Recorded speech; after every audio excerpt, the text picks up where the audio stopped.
അതരം താങ്കളെ കാത്തിരുന്ന് കരയുകയാണ്. അലി ഇബ്നു അബീ ത്വാലിബ് ഓടി വന്ന് ഫാത്തിമ ബീവിനെ കെട്ടിപ്പിടിച്ച് ഉമ്മ കൊടുക്കുന്നുണ്ട്. ഇതിലും വലിയ എന്ത് മഹത്വ മനുഷ്യരെ ഇന്നത്തെ സിനിമക്കാരൻ പറഞ്ഞു. ഇതിലും വലിയ എന്ത് മനോഹര പ്രണയകാവ്യ ഏത് ഇൻസ്റ്റഗ്രാമാണ് എഴുതിയിട്ട്. ആ ഫാത്തിമ ബീവി മരിക്കുന്ന കുറച്ച് ദിവസങ്ങൾക്ക് മുൻപ് അലി ഇബ്നു അബീ ത്വാലിബിന്റെ മടിയിൽ ഇങ്ങനെ തലവെച്ച് കിടക്കും. തലവെച്ച് ഇങ്ങനെ കിടന്ന് പലതും സംസാരിക്കുന്ന കൂട്ടത്തിൽ പെട്ടെന്ന് ഫാത്തിമ ബീവി ചോദിക്കുന്നുണ്ട്, അലി ഞാൻ മരിച്ച ഞങ്ങൾ വേറെ കെട്ടുവോ? ഇതിപ്പോ നമ്മളോട് ചോദിക്കുന്നതായിട്ടില്ലേ, പെണ്ണുങ്ങൾ നമ്മളോട് ചോദിക്കുന്നതായിരിക്കും, ഞാൻ ഇല്ലാണ്ട് ഞങ്ങൾ വേറെ കെട്ടുവോ? ആ സമയത്തൊക്കെ നമ്മളോട് പറയേ ഇല്ലാണ്ട് എനിക്ക് ആലോചിച്ചൂടാ നോക്കാം, ഒക്കെ വെറുതെ 6 മാസം കഴിഞ്ഞാൽ വേറെ കെട്ടും. ഓള് കിടന്ന ബെറ്റിൽ വേറെ ആള് കിടക്കും. നമ്മൾ കിടന്ന ബെറ്റിൽ ചിലപ്പം കുടുംബക്കാരൊക്കെ വേറെ പിയാപ്പിളനെ കണ്ടിട്ടുണ്ടാവും. ദുനിയാവ് നശ്വര, ദുനിയാവ് നശ്വര. അത് കേട്ടപ്പോൾ അലി ഇബ്നു അബീ ത്വാലിബിന്റെ കണ്ണും കൊണ്ട് നിറഞ്ഞു.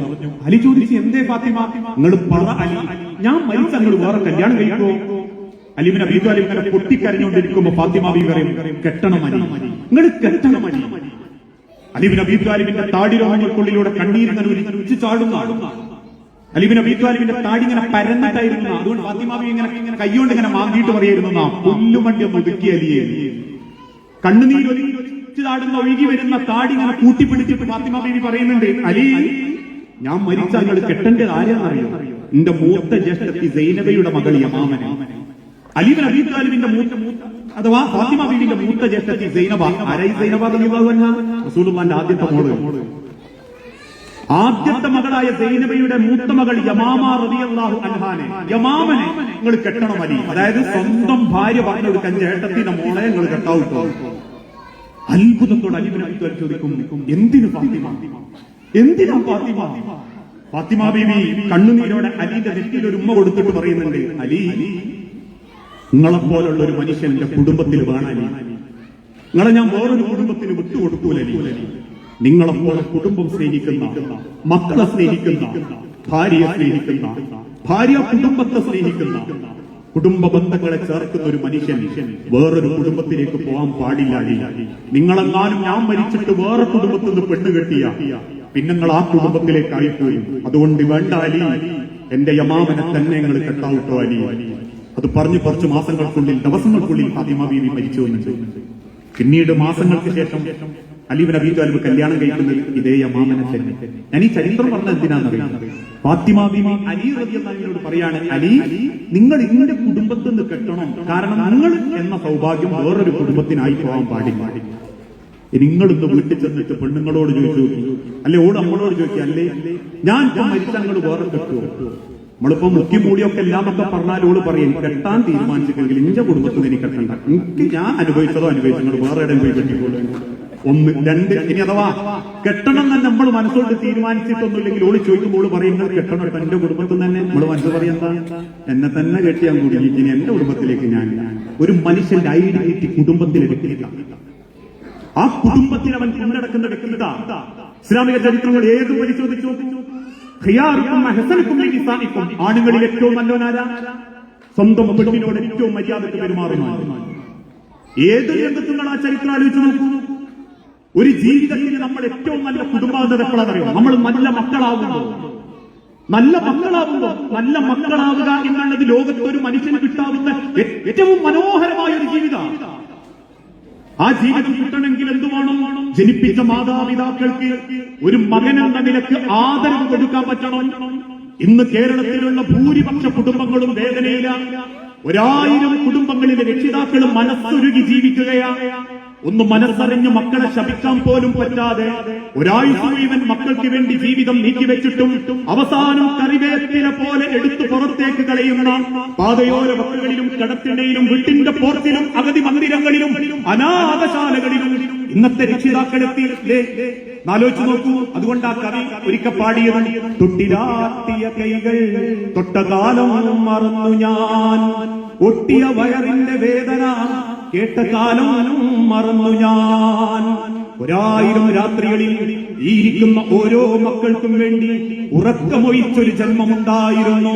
ഒരു ഉമ്മ എന്ന ജന്മം തന്റെ ജീവൻ തന്റെ ഉദരത്തിൽ തൊട്ടിട്ടുണ്ടെന്നറിയുന്ന സെക്കൻഡ് മുതൽ ഒന്നനങ്ങാതെ ഒന്ന് കാല് വലിച്ചു നടക്കാതെ, ഒന്ന് മലർന്ന് കിടക്കാൻ പോലും പറ്റാതെ വേദനയും ത്യാഗവും സഹിച്ച് മകനെ കാണുന്നതിന്റെ മുൻപേ, മകളെ കാണുന്നതിന്റെ മുൻപേ 1000 തവണ റബ്ബിനോട് പ്രാർത്ഥിച്ച് പേറ്റ് കൊറ്റു വലുതാക്കിയ ഉമ്മ പുറത്തേക്ക് വന്ന കുഞ്ഞിന്റെ പൊക്കിൾക്കൊടി ഡോക്ടർമാർ മുറിച്ചു മാറ്റാൻ ഒരുങ്ങുന്ന സമയത്ത് പോലും, ആ മുറിക്കുന്ന സമയത്ത് ആ കത്രികയുടെ വേദന എന്റെ കുഞ്ഞിന് വേദനയുണ്ടാക്കുമോ എന്ന വേദനാദിയിൽ ഡോക്ടർമാരോട് തർക്കിച്ചിരുന്നൊരു കാലം. രാത്രി കിടക്കമയിലേക്ക് മൂത്രമൊഴിച്ച് കിടന്ന മകന് വേണ്ടി, ആ മൂത്രമൊഴിച്ച് കിടക്കുന്ന മകന് വേണ്ടി വാപ്പാന്റെ വെള്ളത്തുണി കീറിയെടുത്ത കഷണത്തിൽ മകനെ മാറ്റിക്കിടത്തി ആ മകന്റെ കരച്ചിൽ കേട്ടിട്ടും തന്റെ മകനൊന്ന് ഉറങ്ങട്ടെ എന്ന് കരുതി പിറ്റേന്ന് നേരം വെളുത്ത് ജോലിക്ക് പോകേണ്ട വാപ്പാര് പോലും നിശബ്ദമായി കിടന്നുറങ്ങിയിട്ടുണ്ടെങ്കിൽ ആ രാവുകളിൽ 1000 തവണ നിങ്ങളെ തൊട്ടിലിൽ കിടത്തി ഹസ്ബി റബ്ബി സ്വല്ലല്ലാഹു മാ ഫീ ഖൽബി ഖൈറുല്ലാഹ് എന്ന് മക്കളുടെ പ്രാർത്ഥനയോടുകൂടി ആട്ടിയ കൈകൾ, ആ തൊട്ടിലാട്ടിയ കൈകൾ തൊട്ട കാലം മറന്നു ഞാൻ. അമ്മാന്റെ കൈയൊട്ടിട്ട് എത്ര ദിവസമായി? ആ അമ്മാന്റെ കൈയൊന്ന് തൊട്ടിട്ട് സലാം പറഞ്ഞിട്ട് എത്ര ദിവസമായി? ആ ഉമ്മാന്റെ, നമ്മളൊക്കെ പറയാറുണ്ട് ഉമ്മാക്ക് അഹങ്കാരാണ്. അല്ല, ഒരു മക്കൾക്ക് വേണ്ടി ഉമ്മ ഇത്രത്തോളം സഹിച്ചിട്ടുണ്ടെങ്കിൽ വാർദ്ധക്യത്തിൽ അത് അഹങ്കാരമല്ല, ഇതൊരൊറ്റപ്പെടലിന്റെ വേദനയാണ്. ദുനിയാവിൽ മനുഷ്യൻ രക്ഷിതാക്കൾക്ക് കൊടുക്കുന്ന ഒരു പ്രായം കഴിഞ്ഞാൽ പിന്നെ കൊടുക്കുന്ന ഏറ്റവും വലിയ പരീക്ഷണം ഏതാണെന്നറിയോ? ഏകാന്തതയാണ്. ഏകാന്തതയാ മനുഷ്യരി അതനുഭവിക്കുന്നവരാ മാതാപിതാക്കൾ. നിങ്ങൾക്കറിയാഞ്ഞിട്ടാ ഒറ്റയ്ക്കൊന്ന് അടച്ചുമൂട്ടപ്പെട്ട റൂമിൽ 3 മാസം കൊറോണയ്ക്ക് ഇരിക്കാൻ പറഞ്ഞപ്പോ അനുഭവിച്ചില്ലേ നമ്മൾ? ഇരിക്കാൻ പറ്റാതെ പുറത്തേക്ക് ഇറങ്ങുന്നവന് പോലീസിന്റെ തല്ല് കിട്ടിയിട്ടും റോട്ടുമക്കറിയില്ലേ? പരിശോധിക്കാൻ ഡ്രോണുകൾ വെറൈറ്റി ക്യാമറകളുമായി മുകളിലൂടെ റോഡ് ചുറ്റുന്നുണ്ടെങ്കിലും ഇരിക്കാൻ പറ്റാതെ വീട്ടിന്റെ ഉള്ളിൽ നിന്ന് പുറത്തേക്ക് ഇറങ്ങിയില്ലേ നമ്മൾ? എന്തുകൊണ്ടാണെന്നറിയോ? ഏകാന്തത വലിയ പരീക്ഷണമാണ്.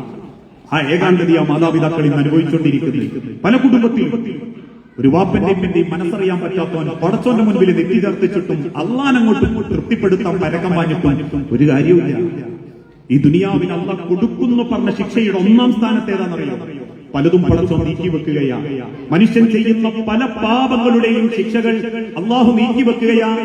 പക്ഷെ അതേ ലോകത്തിന്റെ ഹബീബായ നബി തങ്ങൾ പറഞ്ഞൊരു വാക്കുണ്ട്, ലാ യൻദുറുല്ലാഹ്, അള്ളാഹ് നോക്കാത്ത ഒരു കൂട്ടരുണ്ട്, വലാ യുകല്ലിമുല്ലാഹ്, അള്ളാഹ് സംസാരിക്കാത്തൊരു കൂട്ടരുണ്ട്, വലാ യുസക്കീഹിമുല്ലാഹ്, അള്ളാഹ് പരിശുദ്ധമാക്കാത്തൊരു കൂട്ടരുണ്ട്.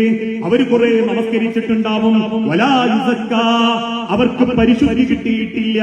അവര് പലർക്കും 1000 ദിർഹമുകളായി കൊടുത്തിട്ടുണ്ടാകും, വലാ യുസക്കാ, അവര് പരിശുദ്ധരായിട്ടില്ല.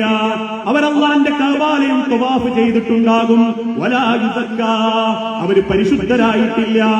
ആരാണ് നബിയെ അവരെന്നറിയുമോ? അല്ലാഹുവിന്റെ റസൂലിനോട് സഹാബത്ത് ചോദിച്ചു, റസൂലേ ആരാണ് കൂട്ടർ?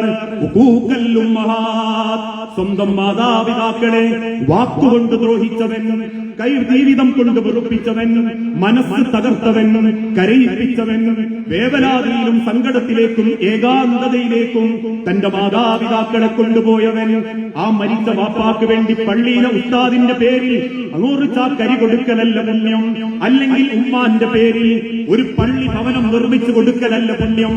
അതുകൊണ്ടാ റബ്ബ് പഠിപ്പിച്ചതും, മനുഷ്യരെ നിങ്ങൾ അല്ലാഹനെ തേടേണ്ടത് കഅബാലയത്തിങ്കലല്ല, നിങ്ങൾ അല്ലാഹനെ തേടേണ്ടത് മുസല്ലയിലല്ല, നിങ്ങൾ അല്ലാഹുവിനെ തേടേണ്ടത് പട്ടിണി കിടക്കുന്ന നിങ്ങളുടെ നോമ്പിന്റെ ഇടയിലല്ല. നിങ്ങൾക്ക് റബ്ബിനെ കാണണോ? നിങ്ങൾ ഹറമിലേക്ക് പോകണ്ട. നിങ്ങൾക്ക് അല്ലാഹനെ കാണണോ? നിങ്ങൾ അല്ലാഹന്റെ കലാം തുറന്നു വെക്കേണ്ട. നിങ്ങൾക്ക് അല്ലാഹനെ കാണണോ?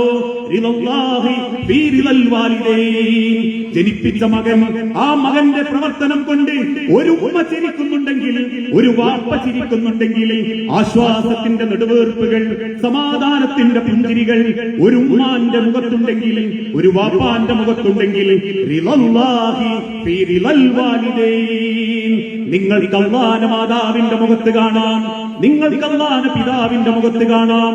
എന്നാൽ മറിച്ച് മറ്റു പലരുടെയും വാക്ക് കേട്ട് ആഴ്ചയിൽ ഒരിക്കലെങ്കിലും ഉമ്മാനോടൊന്ന് സംസാരിക്കാൻ, ഒന്ന് വിശേഷം ചോദിക്കാൻ, ഒന്ന് മനസ്സ് തുറന്നു മിണ്ടാൻ, ഒരു നല്ല വാക്ക് പറയാൻ, എന്തുണ്ട് വാപ്പ എന്ന് ചോദിക്കാൻ ഒരായുസ് മുഴുവൻ മക്കൾക്ക് വേണ്ടി നീക്കിവെച്ചിട്ടും ഉടഞ്ഞു പോയ മസിലുകളും തളർന്നു പോയ കാലുകളുമായി ഇപ്പോഴും പള്ളിയും വീടുമായി കഴിഞ്ഞുകൂടുന്ന ഒരു വാപ്പാനോട്, ഒരു ഉമ്മാനോട് ഒന്ന് നല്ല വാക്ക് പറയാൻ നിങ്ങൾക്ക് പറ്റുന്നില്ലെങ്കിൽ സുഖ്തുല്ലാഹി വസുഖ്തിൽ വാലിദൈൻ, നിങ്ങൾക്ക് അല്ലാഹുവിന്റെ കോപം കാണണോ? അതും എന്റെ വാപ്പിന്റെയും കോപം. അതുകൊണ്ടാ പ്രിയപ്പെട്ടവരെ, നമ്മളാകാൻ വേണ്ടി ഈ ലോകത്ത് അല്ലാഹ് നീക്കിക്കൊടുത്തൊരു ഉദരമാ ഉമ്മ, നീക്കിക്കൊടുത്തൊരു ആരോഗ്യമാ വാപ്പ. വാപ്പയെന്ന തണലും ഉമ്മയെന്ന കാരുണ്യവും നഷ്ടപ്പെടുമ്പോഴേ നമ്മളെ പലതും താങ്ങി നിർത്തിയത്